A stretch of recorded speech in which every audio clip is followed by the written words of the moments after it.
É isso aí. E o Marquinho vai fazer o preparo da noite de hoje. Boa noite a todos. Nosso preparo é do livro Vida Feliz, psicografado por Divaldo Franco, pelo espírito de Joana de Ângeles. No tumulto que toma conta do mundo e das pessoas, reserva-te alguns momentos de silêncio que se transformem em quietude interior. A agitação, a balbúrdia, o falatório desarmonizam os centros emocionais do equilíbrio. Cala mais do que fala. Reflexiona antes de expender a tua opinião. Ouve a zoada e alija-te do burburinho, preservando-te em paz. Este comportamento é salutar para todos os momentos da tua vida. Bem, nos dias de hoje, a maioria de nós vive em constante correria e agitação, e envolvida em inúmeros assuntos e compromissos do nosso cotidiano. Mesmo com todo o progresso tecnológico que disponibiliza tantas ferramentas para nos auxiliar, a ansiedade e a sensação de falta de tempo nos toma com frequência, além da angústia pelo receio de que não daremos conta de tudo que temos para realizar. E quando nos deixamos levar pela agitação dos acontecimentos, agimos por impulso sem pensar antes e corremos grandes riscos de falar aquilo que não devemos e agir de forma com que nos arrependamos depois, e às vezes em situações de difícil reparação.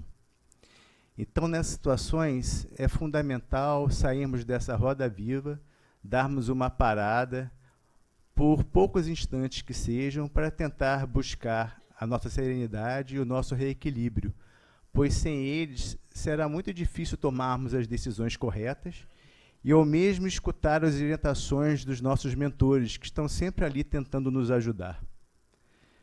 Ter esses momentos de tranquilidade durante o dia também é necessário para que possamos realizar as nossas preces em profundidade e também reservar um horário fixo toda semana para ter esse momento de paz, para que possamos realizar o Evangelho no lar, que é tão importante. Lembremos que através da nossa harmonia, que teremos uma vida com saúde física, mental e espiritual. Boa palestra a todos.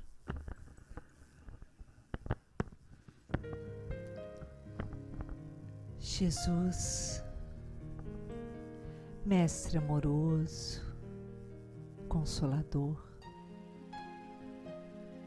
que nos abençoa na noite de hoje, trazendo alento aos nossos corações, pois em Ti buscamos a paz, Senhor. E a nossa mentora, Joana de Ângeles, orientadora, irmã acolhedora, o qual pedimos que com o seu carinho, a sua inspiração, envolva o nosso amigo querido, professor César Reis, nos estudos que ele preparou para nós na noite de hoje. Graças a Deus.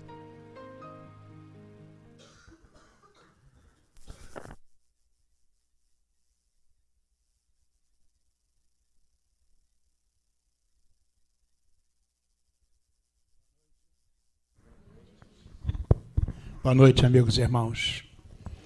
Permaneça a paz de Jesus em nossos corações.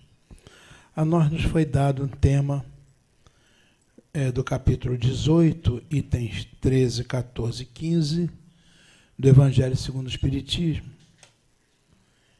É um tema que tem um título assim, às vezes as pessoas estranham, dar-se-á aquele que tem. E diz assim em Mateus e mais adiante em Marcos: aproximando-se dele, seus discípulos lhe disseram: por que lhes falas por parábolas? Respondendo, disse-lhes ele: é porque a vós outros vos foi dado conhecer os mistérios do reino dos céus, ao passo que a eles isso não foi dado. Porque aquele que já tem, mais se lhe dará, e ele ficará na abundância. Aquele, entretanto, que não tem, mesmo que tem, se lhe tirará. Por isso é que eles falam por parábolas, porque vendo, nada veem, e ouvindo, nada entendem, nem compreendem. Neles, nos mistérios do reino dos céus, se cumpre a profecia de Isaías quando diz: ouvireis com os vossos ouvidos, e nada entendereis. Olhareis com os vossos olhos, e nada vereis. Marcos diz: tende muito cuidado com o que ouvis, porquanto usarão para convosco da mesma medida de que vos houverdes servido para medir os outros, e ainda se vos acrescentará, pois ao que já tem, dar-se-á, e ao que não tem, até o que tem se lhe tirará. Na verdade, quando a gente lê essa parte, verificamos que há um processo de uma relação mais próxima e mais íntima entre os apóstolos e Jesus, que começa assim, aproximando-se. Então, na verdade, era um momento entre eles. Não havia outras pessoas de fora. E Jesus é questionado.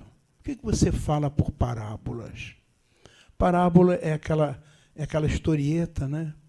Fácil de ler, fácil de ouvir, fácil de gravar.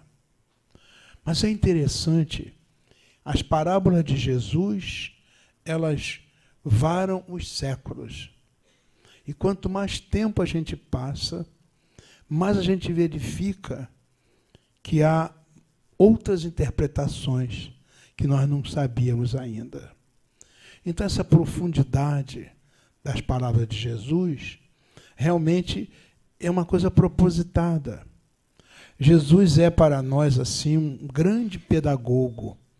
Ele nos ensina essas questões e gradativamente, à medida que nós vamos crescendo espiritualmente, nós vamos compreendendo um pouco mais, um pouco melhor aquilo que ele nos ensinou. Mas, em seguida, ele fala: é porque a vós outros vos foi dado conhecer os mistérios do reino dos céus. Isso é muito relevante, porque nós pensávamos anteriormente que havia o reino mineral, havia o reino vegetal, havia o reino animal. Jesus traz um outro reino para nós, é o reino dos céus. Quais serão as características das criaturas do reino dos céus? E, de fato, há estudiosos que dizem que, na verdade, o que Jesus veio fazer foi nos trazer a notícia do reino dos céus. Porque quando você pensa nas criaturas que compõem o reino mineral, você pensa no átomo, que tem um núcleo central, que emite vibrações em direção às partículas e subpartículas da periferia do átomo.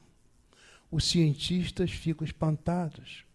Quando eles mergulham na intimidade do átomo, eles verificam que o átomo é muito, muito, muito equilibrado. E como é difícil romper o equilíbrio do átomo. A partir dos anos 30, 40, 50 do século passado, desenvolveram-se equipamentos maravilhosos que permitiram conhecer mais e mais em profundidade essa estrutura do átomo. E os cientistas tentaram responder a essa questão. Por que o átomo é equilibrado? Na verdade, quanto mais eles estudavam, mais eles viam que o átomo era um prodígio de equilíbrio, dificílimo de romper esse equilíbrio. Mas veio a resposta com os estudos que eles fizeram e fazem ainda hoje, sobretudo mergulhando nas concepções da física quântica. É que esse núcleo central está emitindo vibrações em favor de cada uma das partículas e subpartículas que compõem a coroa eletrônica.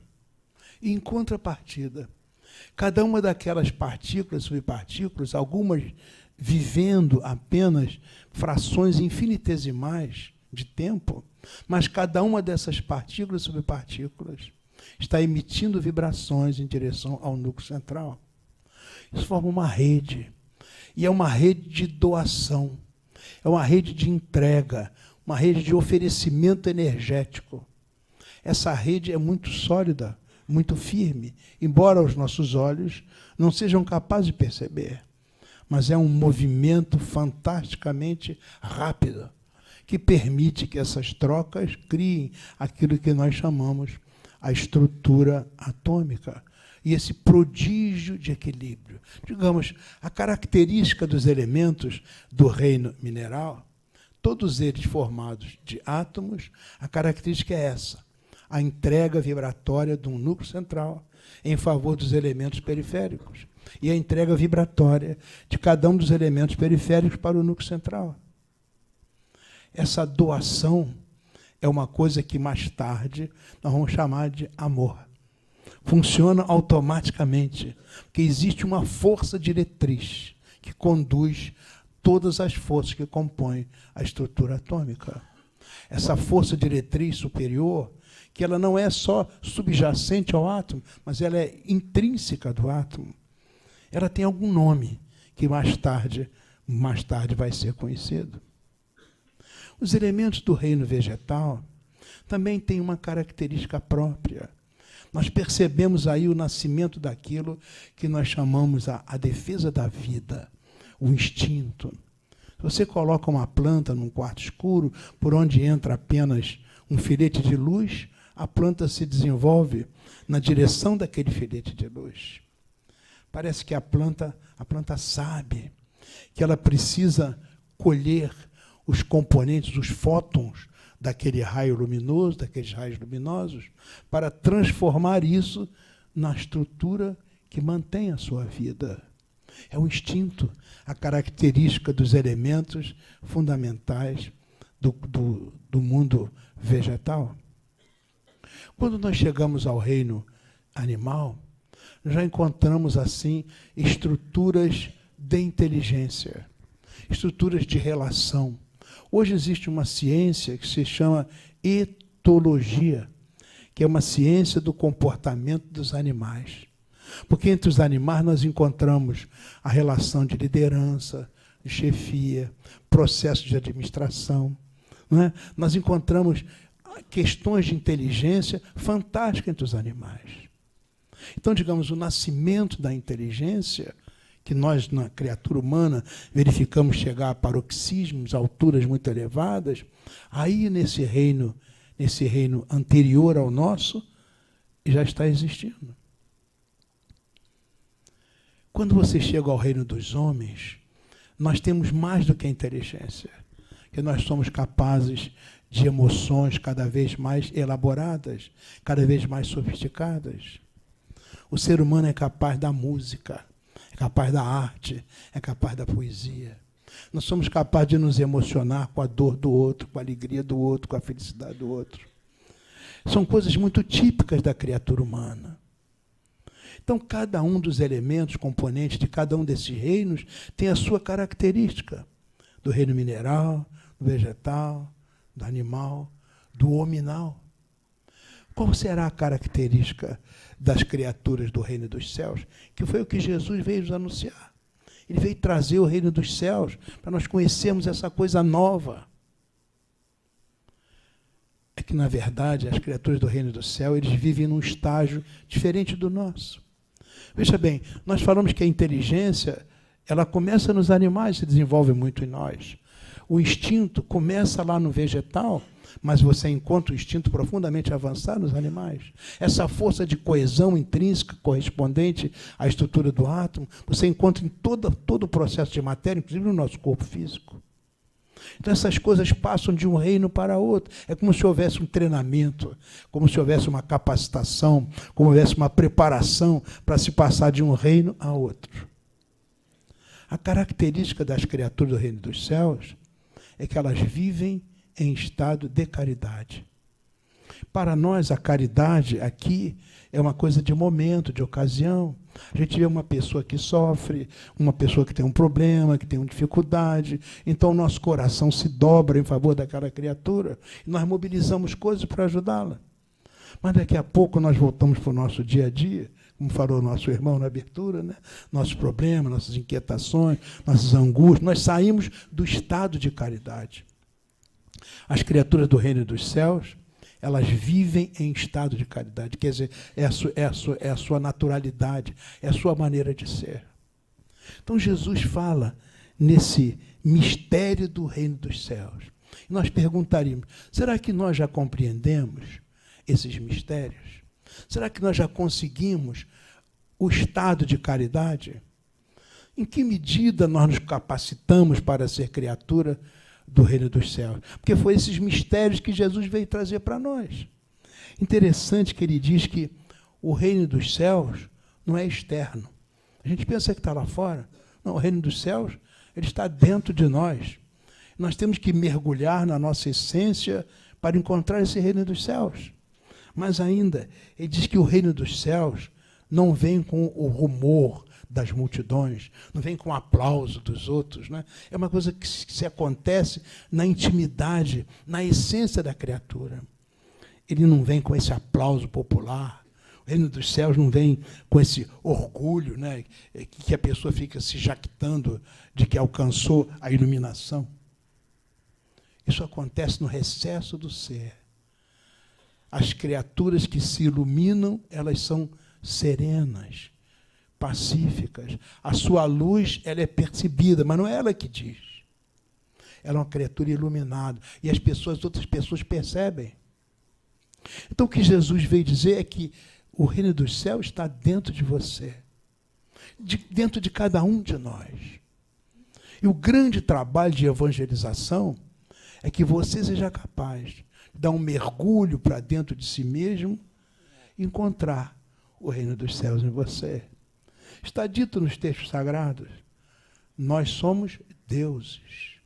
E é nessa divindade essencial que reside o reino dos céus em nós. Nós vamos procurando o reino dos céus lá fora, através de títulos, de honrarias, de alegrias, enfim, dessas coisas externas. Mas, como dissemos aqui, não vem por essas coisas externas. É no mergulho sobresubstancial. É lá que você vai encontrar a sua essência profunda, a sua divindade. Mas a doutrina espírita nos fala isso a respeito desse processo, desse mecanismo. Quando diz que fora da caridade na salvação, a doutrina espírita nos propõe o caminho para nós darmos o grande mergulho. E não há outro caminho. A suprema ferramenta de iluminação chama-se caridade. E a caridade no sentido profundo da questão 886 do Livro dos Espíritos. A benevolência, a indulgência e o perdão. Essas coisas se assenhoreando da nossa maneira de ser, de falar, de pensar, de sentir, de agir, de relacionar-se. E aos poucos nós vamos, vida após vida, porque isso vai levar muitas vidas, vida após vida, nós vamos incorporando essa maneira de ser. Esse processo toma conta de nós.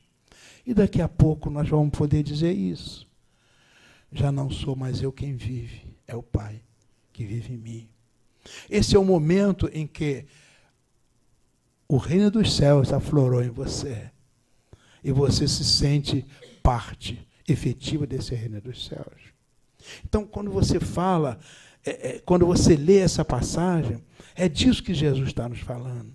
Tá? Então, não é de personalismo, não é de vaidade, não é de orgulho. Dentro de nós há um mundo espiritual, muito além das células, muito além da genética, muito além da hereditariedade. Nós somos seres espirituais. E a grande proposta que Jesus nos traz é que nós possamos caminhar na direção dessa espiritualidade.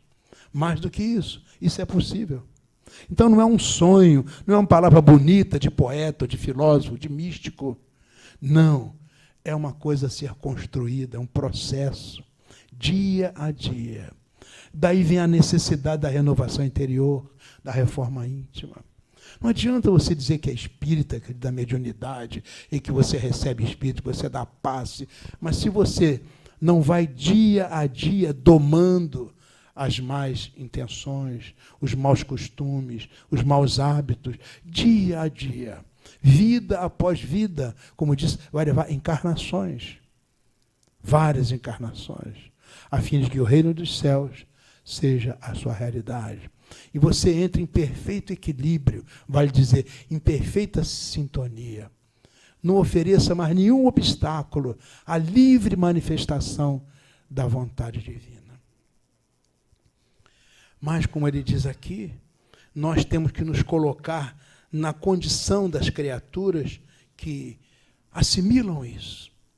Desde Jesus, esses conceitos vêm sendo mostrados para as pessoas. Mas, digamos assim, tem 4 tipos de criaturas que, ao longo do tempo, têm ouvido essa mensagem.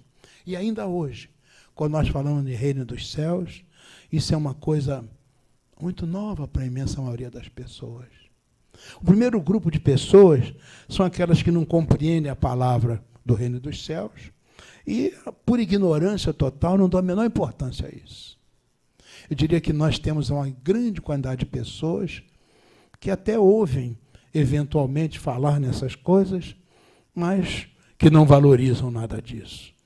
É a ignorância total da estrutura, do conhecimento, do conceito, até da aspiração, do sentimento, da vontade. Um enorme número de pessoas assim.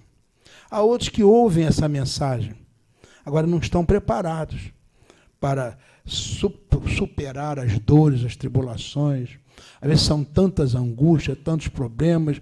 Ela ouve falar na mensagem, no reino dos céus, no amor, no equilíbrio, na divindade, mas ela se deixa levar pelos impulsos, pelas emoções, pelo desvario, e às vezes comete transgressões terríveis em relação àquilo que não faz parte das criaturas do reino dos céus. Outras pessoas que até ouvem e gostam, frequentam os templos de maneira geral, ficam muito tempo ali, mas não vivem a mensagem. Ou seja, os problemas, as dificuldades, os dia a dia, isso acaba se assenhoreando dessas pessoas. Elas vêm aqui e sentam, passam 10, 20, 30 anos frequentando a casa espírita, ou o templo A, o templo B, mas não mudam nada. Eu gosto daquilo, é bom tomar um passe, eu saio dali que é uma beleza. Mas ali fora continua violento, grosseiro, arbitrário, egoísta. Então, esse número é muito grande de pessoas. Nós sabemos disso. E, finalmente, são aqueles que ouvem e respondem a isso de maneira adequada. Não quer dizer que responde tirando nota 10, mas responde fazendo força. Força para melhorar a cada dia. Na verdade, a gente aprende que o retorno disso é a 30 por 1, a 60 por 1. Não é todo mundo que dá um retorno a 100 por 1, não é verdade? Mas vamos ver se a gente, pelo menos 10 por 1, vamos fazendo alguma coisa, aproveita isso que nós estamos ouvindo na doutrina espírita, as bênçãos que nós recebemos. Né? E quanto mais você vai ouvindo isso, e vai protelando essas coisas, vai ficando mais complicado. Por isso que você está recebendo a mensagem, mas ela está falseando em você, ela não fica com você. Só fica se você absorver. Você sabe que eu tenho um amigo, que ele tem as dificuldades financeiras dele. Mas um dia ele chegou para mim e disse assim, olha, hoje aconteceu uma coisa muito boa. Eu arranjei um dinheiro para me equilibrar. Um amigo me emprestou 10 mil reais para eu pagar em 5 anos. E olha, a 2%. Isso é muito bom. Você vê todo mundo aí cobra 5%, cartão de crédito é 6%. Olha, eu arrumei a 2%. E tem mais, a juros compostos. Eu digo, bom. A juros compostos quer dizer que você vai incorporando aquela dívida mês a mês. Fizemos uma continha. Esse 10 mil reais a 2% em 5 anos vai dar uma dívida maior do que 30 mil reais. Né? Vai incorporando isso. É mais ou menos essa ideia. Repare, à medida que você vai recebendo essas coisas, né, e não a usa adequadamente, é como você criasse uma trajetória numa curva que a gente chama assim, uma curva exponencial, que cresce muito alto. Essa curva cresce muito rapidamente. Ou seja, você está aqui recebendo ensinamentos valiosíssimos. É como se tivesse um empréstimo para você. Tá? Mas na medida em que você retarda a sua mudança, a sua transformação, a sua dívida está aumentando cada vez mais. E se você olhar daqui a um tempo, se você recebeu aquilo, não fez nada, a dívida está lá no alto. E vai chegar um momento que você vai considerar que a vida, parece que a dívida é impagável, você não pode mais pagar. Esse é um conceito interessante. Ele recebeu, mas até aquilo que ele recebeu vai ser retirado. O que vai acontecer? Daqui a 5 anos, o que ele recebeu hoje, 10 mil reais, então mais de 30 mil é a dívida dele. E ele vai acabar sendo onerado por isso, vai perder a casa, vai perder o carro, vai perder isso, vai perder aquilo. Até o pouco que tem, ele será tirado. É exatamente essa a ideia. Coloca isso agora na questão espiritual. Você está recebendo orientações, diretrizes, está vindo aqui, recebendo passe, recebendo apoio. Olha, quanto bem-estar, quanto denitivo, quanta alegria, quanta oportunidade, quanta esperança, mas você não faz nada. Isso quer dizer o seguinte, houve um investimento grande em você, mas você não correspondeu. Daqui a pouco, quando você olhar, a sua dívida espiritual está lá em cima. E como é que você vai resgatar isso? É complicado. E é bom entender essas questões. Porque na medida em que você vai correspondendo, aí o retorno é ao contrário. Ou seja, ao invés de você ampliar a sua dívida, aquela curva exponencial, um ponto lá em cima, você vai diminuindo isso cada vez mais, até que isso caminha na direção de zero. Ou seja, a sua dívida está toda paga. Você resgatou as coisas todas e agora você começa a construir numa outra direção. Doutor Bezerra de Menezes, uma passagem muito interessante da vida dele, em que ele estava andando e havia atendido a pessoas durante o dia inteiro. Doutor Bezerra era daqueles que, além de atender as pessoas como médico, ele ainda dava as coisas para as pessoas. Dava o anel, dava a roupa, dava tudo para as pessoas. Naquele dia ele estava andando. A farmácia que ele frequentava era ali no centro da cidade, a farmácia Cordeiro, mesmo no centro, perto do Campo de Santana. E ele já saiu à noitinha, e ele ia voltar a pé, ele morava em São Cristóvão. Ele ia voltar a pé, porque ele não tinha nem dinheiro para o bonde. Naquela época tinha o bonde puxado a burro, né? Não tinha dinheiro. E, de repente, um homem aproximou-se dele e disse, doutor Bezerra, me ajuda. Eu estou doente, minha mulher está doente, meu filho está doente, está todo mundo doente lá em casa, não temos dinheiro, não temos nada. Arranja alguma coisa para me ajudar. Ele queria um trocado. O doutor Bezerra parou, pensou e disse, meu Deus do céu, eu não tenho nada. Botou a mão no bolso, os tostões haviam desaparecido. E ele fez uma oração e disse, meu filho, a única coisa que eu tenho para te dar é um abraço. E abraçou aquele homem. E disse assim, agora vá para casa. Eu pedi a Maria que nos ajudasse. Essa vibração está com você. Vá para casa. Abraça a sua mulher. Abraça seus filhos. Quem sabe? Essa não pode ser a ajuda que eu estou te dando. E o homem foi para casa, abraçou a mulher, abraçou os filhos, e a febre desapareceu, a saúde voltou, e a esperança retornou, e uma vida nova apareceu para eles. Há muito é dado, e ele atendeu aquele chamamento. Então foi uma grande dose vibratória que ele passou para o outro. Mas o doutor Bezerra estava nesse estágio em que ele não oferecia obstáculos à livre manifestação da vontade divina. Porque a vontade divina aí está em nós. Como dissemos, o reino de Deus está dentro de nós. E quando você consegue vibrar em sintonia com isso, as coisas acontecem.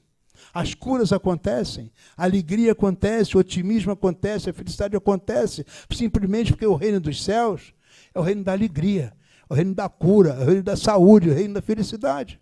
Foi isso que Jesus veio dizer para nós. Você pode, mas corresponda.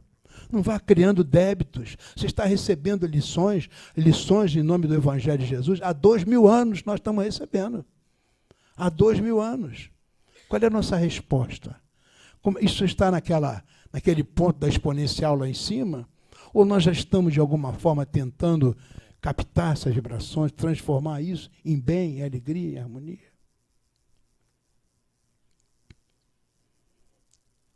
Nós fazíamos parte de uma casa espírita no interior de Minas Gerais e havia a nossa festinha de final de ano. Estávamos lá junto das pessoas pobres, amparados, centro espírita modesto do interior, e aquelas pessoas todas ali para receber um guaraná, receber um brinquedinho, em festa de final de ano. E havia uma mulher magra, alta, lá num canto. Eu não conhecia aquela senhora, a cidade era pequena, a gente conhecia as pessoas todas. E aquela mulher, havia alguma coisa nos olhos dela. Havia uma dor nos olhos dela. E depois que as pessoas foram atendidas, ela se dirigiu a nós e nos contou um pouco da sua história.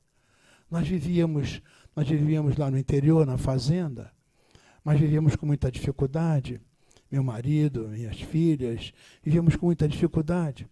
E eu achei que devia vir para a cidade grande. A cidade grande era uma cidade que tinha 20 e poucos mil habitantes. Era cidade grande para ela, né?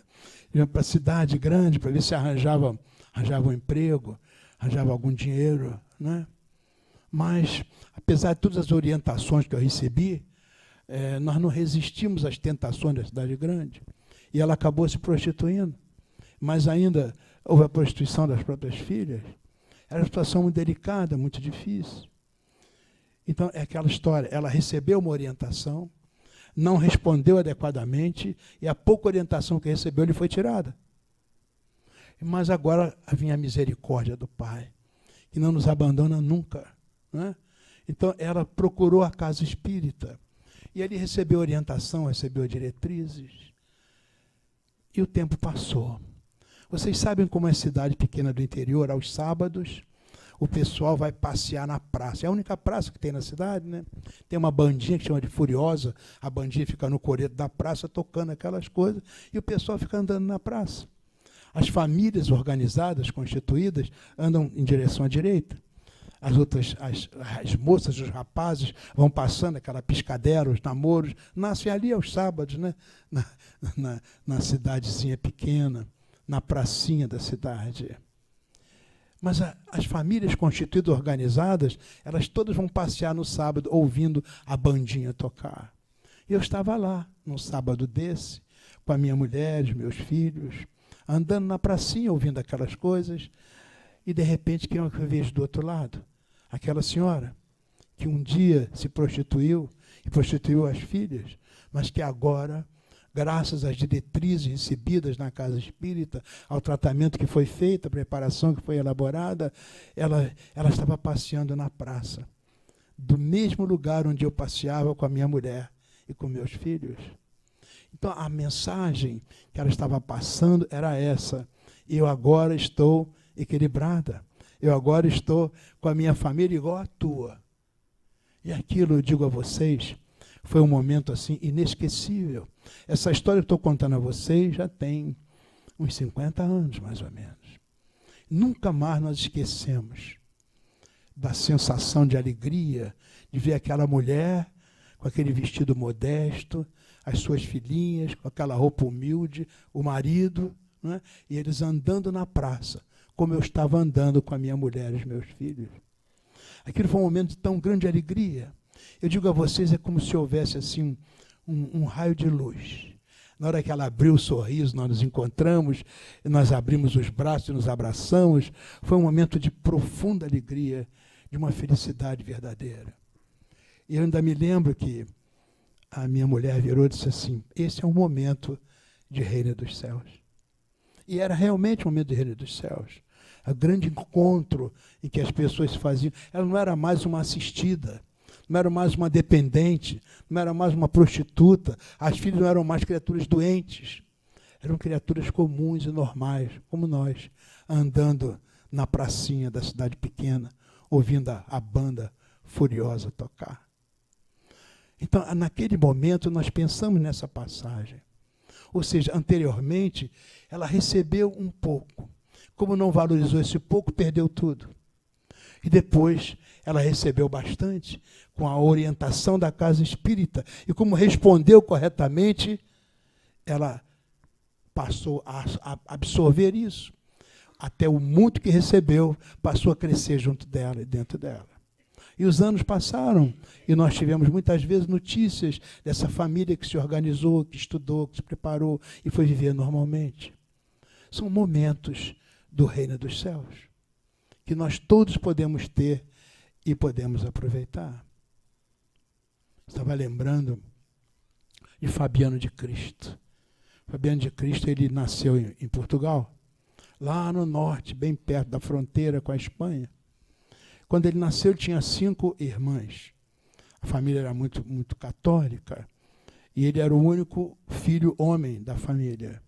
Antigamente a família teve bens, teve recursos, tinha uma formação religiosa muito rigorosa, mas eles eram donos daquela região, só que perderam tudo. Então tudo lhes foi tirado, inclusive a dignidade, viviam com extrema dificuldade. E o pai sonhava, já que nasceu um menino, que aquele menino pudesse, quem sabe, refazer a grandeza dos Barbosa. O nome dele era Barbosa, João Barbosa. E parece que isso ia acontecer mesmo, porque o menino era muito inteligente. Aprendeu ali praticamente sozinho, de 3 em 3 meses, o pároco passava naquela aldeia, e ele aprendeu a ler com o pároco nas raras vezes em que ele passava por ali. Mais do que isso, ele ganhou a chave da igreja e ele ficava limpando a igreja e podia garimpar os livros que estavam ali. Com isso, a inteligência dele cresceu, mas também a espiritualidade dele recebeu uma convocação profunda para o seu dia a dia. Mais tarde ele foi trabalhar na cidade do Porto, onde ouviu as notícias de que estavam descobrindo no Brasil, que ficava do outro lado do mundo, e descobriram ouro nas terras do Brasil. Ele então montou uma pequena empresa, uma pequena organização, e levava de Portugal embutidos, roupas, e queijos e vinhos para vender às pessoas que estavam garimpando aqui nas Minas Gerais, aqui perto de Paraty, subindo ali a Mantiqueira. E ali ele rapidamente ficou rico. Subia com as suas mulas, e em pouco tempo ele trocava os queijos, os vinhos, as roupas que trazia de Portugal, ele trocava por ouro, pepitas de ouro. Rapidamente ficou milionário. Mas ele dizia, meu Deus, esse meu ouro está manchado, porque eu caminho no meio das catas, das faisqueiras, entre os mineradores, e aquilo ali está cheio de ódio, está cheio de escravos, está cheio de prostituição, está cheio de delinquência, de crime, de matanças, das coisas horríveis que acontecem nesse mundo onde as pessoas só pensam no ouro. Será que esse ouro vai fazer bem à minha vida? Ele entrou em questionamento por causa da formação religiosa que lhe foi dada. Um dia ele veio ao Rio de Janeiro, morava em Paraty, veio aqui ao Rio de Janeiro para providenciar um dos carregamentos que havia chegado. Enquanto esperava a maré encher, aguardando o momento de viajar de volta, ele viu ao longe um convento. Fica ali no Largo da Carioca, está lá até hoje, o convento de Santo Antônio, que não é o que está hoje ali, porque era muito mais primitivo. Mas estava lá, aquilo era alto, naquele tempo havia uma altura ali elevada, muito grande. Então resolve ir ali. E conheceu a vida humilde, modesta dos franciscanos. Disse, mas isso é o que eu quero. Isso fala tão profundamente ao meu coração, é isso que eu quero. Então ele voltou para Paraty e tomou essa decisão, entregou metade dos bens aos pobres, uma outra parte mandou para a família em Portugal, uma outra parte ele deu para a igreja e apresentou-se em Angra dos Reis, no convento de São Bernardino de Siena, para fazer o seu noviciado. Passou ali um ano. Nos tempos que ele andou pelas minas, nas casas faisqueiras, ele aprendeu o segredo das plantas, das ervas, ele aprendeu a fazer xaropes, ungüentos, cataplasma, e com a fé de que dispunha, ele rezava. E entregava os produtos que ele socava, os remédios que ele fazia, Ele entregava para as pessoas se curavam. Ele foi transferido aqui para o convento do Rio de Janeiro e ele era auxiliar de enfermagem. E os médicos diziam, os nossos remédios não curam, mas as tuas aguinhas, Fabiano, elas curam as pessoas. Que havia nos fundos, para onde hoje dá ali, em direção ali à Praça Tiradentes, havia o convento, a parte de trás do convento, e havia uma água que brotava. Todo dia de manhã ele ia lá e ele rezava aquela água. E as pessoas, quando tomavam aquela aguinha, ele pedia que colocasse ali uma bênção. E havia muitas curas que aconteciam. Ele alcançou assim um nível tão especial de reconhecimento pela amorosidade extrema. E ele dizia muito isso. Ele cuidava do vice-governador e cuidava do vice-rei, cuidava dos nobres e cuidava dos escravos. Cuidava dos índios, dos abandonados, das crianças. Tinha as pernas inchadas, que sofria de uma espécie de elefantise. Tinha um problema grave na coluna, mas não reclamava. Ele passava o tempo todo servindo ao próximo. Isso deu a ele assim um nível espiritual profundamente elevado. E era um homem alegre, homem feliz, que cantava todos os dias com uma voz muito maviosa. E as pessoas diziam, mas você está aí, com essas pernas inchadas, com essa corcova, com essas dores. Ele disse, não importa, porque na verdade eu tenho a bênção de servir aos meus irmãos. A bênção de estar junto com as crianças, com os velhos, com os doentes, com os miseráveis. Ele era um auxiliar de enfermagem dentro do convento. E quando as feridas da perna se abriam, ficava um mau cheiro terrível, porque é como se estivesse ficando apodrecido em vida. Ele não queria nem que os médicos fossem lá tratar dele, por causa do mau cheiro que saía. Interessante que quando os superiores rezavam por ele e diziam, nós vamos levar aí os médicos de qualquer forma, ele então entrava em prece. E era comum acontecer isso. Os médicos chegavam e todo o ambiente estava tomado perfume de flores, de rosas. Então ele dizia, por que essas coisas acontecem? Então Fabiano dizia, eu não sei, mas eu sinto que de alguma forma, aquelas mensagens todas que me vieram, é como se isso fizesse nascer dentro de mim o reino dos céus. Então este é um momento em que é de a mais profunda alegria, a mais profunda harmonia. O reino dos céus está presente. Eu estou recebendo muito mais do que a lição dos evangelhos. Ele era muito adepto de Francisco de Assis. Dizia, todo dia eu sinto a presença de Francisco de Assis. Ele diz, vai Fabiano, trabalha a benefício dos irmãos necessitados. Que foi isso que o Senhor Jesus nos ensinou. Coloca a tua alma a serviço dos necessitados, que foi isso que Jesus nos ensinou. A grande lição é a lição do servir. Já passou o tempo em que nós queríamos ter as coisas. Passou o tempo em que nós queríamos bater no peito orgulhosamente e ser. Eu sou isso, eu sou aquilo. Agora é o tempo de compartilhar. Mais do que isso, agora é o tempo de servir. Francisco dizia isso para Fabiano. O verdadeiro discípulo é aquele que serve. E serve incondicionalmente.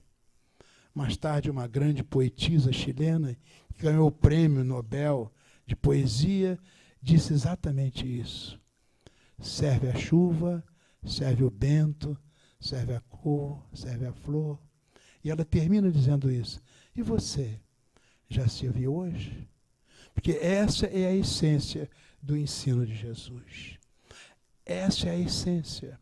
E quando nós falamos aqui dessa questão de que as pessoas recebem e se não ouvem, não entendem, não aceitam, aquilo será tirado mesmo. Agora, a misericórdia do Pai permite que mesmo tenhamos errado muitas vezes, nós podemos sempre recomeçar.